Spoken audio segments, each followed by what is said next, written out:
Hey everybody, happy Wednesday. Hope you're having a great week and things are going good for you. As always, we say if there's anything we can do as the church body, please let us know. Question, did you ever wonder why sometimes certain things are just really hard to recognize? I've actually been told this quite a few times, probably deservedly so, but somebody says something like this to me, hey, you wouldn't have seen that if it had bit you in the nose, would you have? And they're probably right. I sometimes I just don't see things when they're even right in front of me. And you probably wonder, why is it sometimes that we don't see things when they're right there, like obvious in front of us? I saw a meme.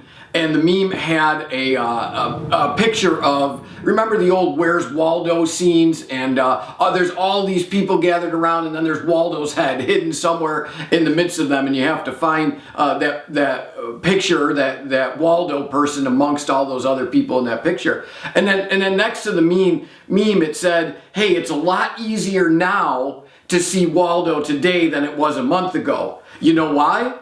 Because of social distancing. And sure enough, there was a picture of Waldo 6 feet away from every other person. And it was a lot easier, honestly, to recognize him at that point. Even I was able to see him, even if he'd been right in front of my nose. But anyway, the reality is this, like that Waldo picture, sometimes it's really hard to recognize things, even things that should be obvious. I want to read to you, we're still talking about the people that Jesus revealed himself to after his resurrection, the next group of people. I want to read to you about them. Luke chapter 24 and verse 13. Lengthy passage, but stay with me, it's great.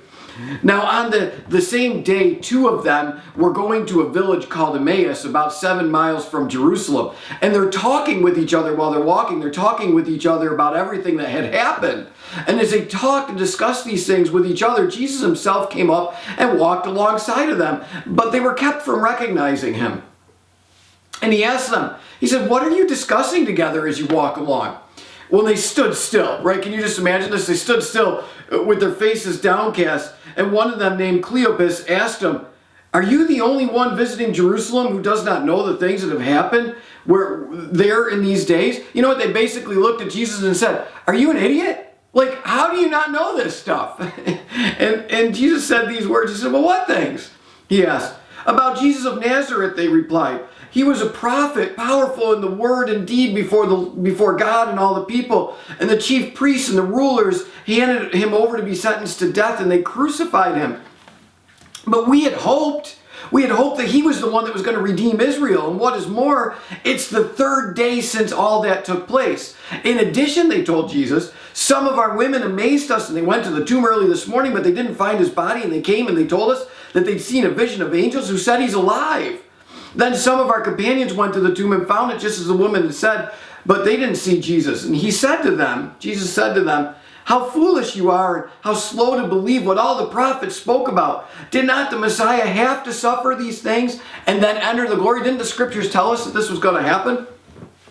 And beginning with Moses and all the prophets, Jesus explained to them what was said in all the scriptures concerning himself. Well, as they approached the village to which they were going, Jesus continued on as if he were going somewhere, as if he were going further. But they urged him strongly. They said, stay with us, because it's nearly evening and the day is almost over. So he went in to stay with them.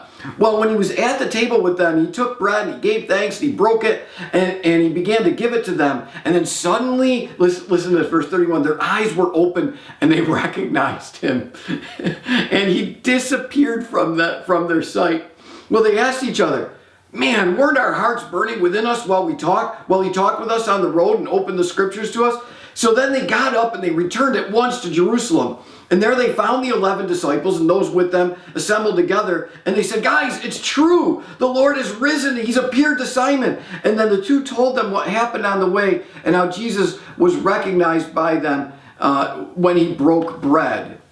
But the reality is, and I'll show you the scripture again tomorrow, the reality was that they still, even after all that, the disciples didn't recognize him. But here we think about these two on the road to Emmaus, walking with Jesus, talking with Jesus, him explaining all this stuff, and they still just did not recognize him. How, right? Well, it happens, doesn't it? So what do we do when we can't recognize something? I suppose the only answer to what we could do is to look harder, to try to understand it or to try to recognize it.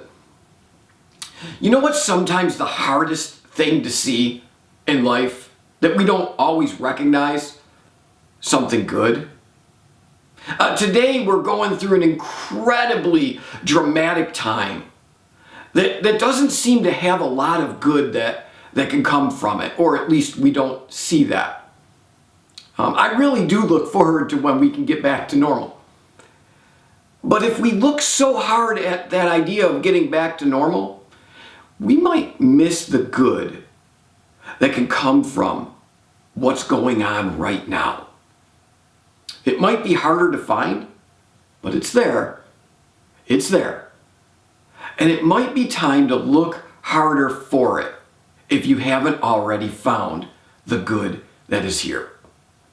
Besides, what's the benefit of not seeing anything good? It's like watching the news over and over again in the evening and then wondering why you think the world's coming to an end afterwards. Listen, turn off the news and look for the good. It'll be good for you and it'll be good for your soul to do that. And by the way, it'll be good for everyone else's soul around you if you will find the good. There may be, by the way, one other answer for how to recognize the good at a time like this. It's ask God for some help. More on that one tomorrow.